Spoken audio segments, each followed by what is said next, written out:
পর্দা প্রথাটি পুরো বিশ্ব জুড়ে আলোচিত ও সমালোচিত একটি বিষয়। পর্দা শব্দটি মূলত একটি ফার্সি শব্দ, যার অর্থ আবরণ বা ঢাকনা। আরবি ভাষায় যাকে বলে হিজাব। পর্দা বলতে অনেকে নারীকে চার দেওয়ালের ভিতর বন্দি করে রাখা কি বুঝি, কিন্তু ইসলামের দৃষ্টিতে পর্দা হচ্ছে পোশাক ও আচরণের মাধ্যমে পবিত্র জীবন গঠন করা। পর্দাটাকে আমরা অনেকে অনেক রকম ভাবে বুঝে থাকি, যেমন অনেক মুসলিম বোনেদের মনে দখল করে আছে মনের পর্দা বড় পর্দা। আবার কেউ বা এটাকে স্বামীর অনুগত্য করাকেও মনে করেন। যেমন বেশিরভাগ মেয়েরাই বিয়ের পর পর্দা করতে দেখা যায়। আর যদি স্বামীর বেলায় এটা দেখাও, তাহলে নিজের বাপের বেলা নয় কেন?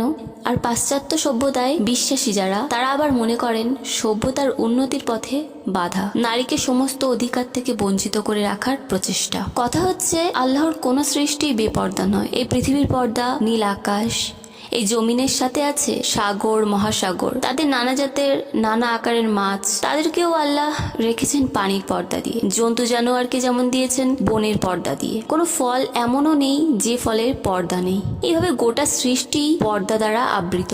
মানুষও নিশ্চয়ই এর ব্যতিক্রম নয়।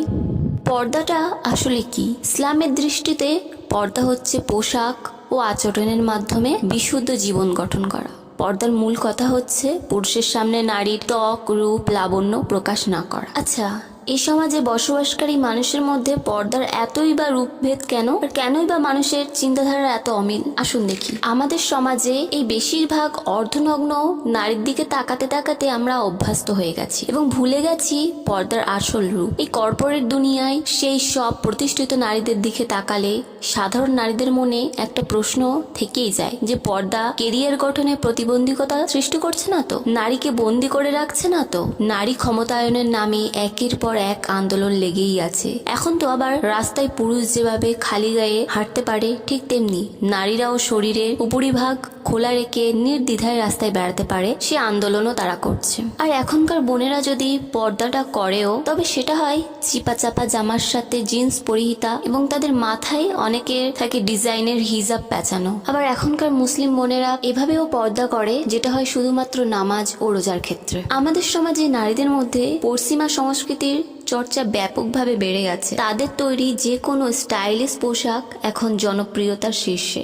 ইন্টারেস্টিং ব্যাপার হলো, নারীদের পর্দার সবচেয়ে বড় হাতিয়ারকে তারা ফ্যাশন বানিয়ে ছেড়েছে। পর্দার নামে বাজারে তৈরি বাহারি ডিজাইনের বোরখা পাওয়া যায়, যাতে নারীদের শরীরের আকৃতি খুব সহজেই অন্যের দৃষ্টিগোচর হয়। এই হলো পর্দার অবস্থা। আর স্বাধীনতার কথা বলতে গেলে, হ্যাঁ, আমরা মানি যে নারীরা কিছু কিছু স্থানে যথাযথ মর্যাদা ও স্বাধীনতা থেকে বঞ্চিত। তবে এই নয় যে আমরা সম অধিকার চাই। আমাদের চাই ন্যায্য অধিকার। আমাদের অনেক বোনেরা চাই সম অধিকার। তাদের উদ্দেশ্যে বলবো, তোমরা এটাই চাও যে পুরুষেরা যা করতে পারবে তুমিও সেটা থেকে যেন বঞ্চিত না হও। যেমন তুমি এখন এমন পোশাক পরে বাহির হও যে সেটা দেখে বোঝাই যায় না সেটা ছেলে নাকি মেয়ে। একদিকে মেয়েরা ছেলেদের পোশাক পরে যেমন গর্ববোধ করে, তেমনি ছেলেরা মেয়েদের পোশাক পরে লজ্জাবোধ করে। তো আপনাদেরকে বলি, সবই তো নকল করলেন, তাহলে পুরুষের মতো অনেক ওজনের ভারী ভারী বস্তুগুলো ওঠান, তারপর তো হতে পারবেন পুরুষের মতো সমান সমান। জানেন কি, এই সমস্ত নারীদের ভুল চিন্তা চেতনাগুলো উদ্ভব হয় ইংল্যান্ডের শিল্প বিপ্লবের সময় অনেক শ্রমিকের প্রয়োজনীয়তা দেখা দেয়। এতে দেশে থাকা তাদের ভাষায় ঘরের চাকরানীদের ঘর থেকে বের করে তাদের অপেক্ষাকৃত কম কায়িক শ্রমের কাজে লাগিয়ে সেই চাহিদা পূরণ করা হতো। আর এইভাবেই মনোভাব জেগে ওঠে। তবে হ্যাঁ, প্রগতি যদি হয় জ্ঞান ও বিজ্ঞানের অগ্রগতির জন্য, তাহলে একজন আদর্শ মুসলিম নারী এ পথে কোনো বাধাই নেই। কিন্তু প্রগতি যদি হয় পুরুষ মহিলা কাঁধে কাঁধ রেখে হাতে হাত রেখে কাজ করাকে আবশ্যক মনে করে, তাহলে ইসলাম পাহাড় পরিমাণ বাধা দাঁড় করিয়ে দেবে।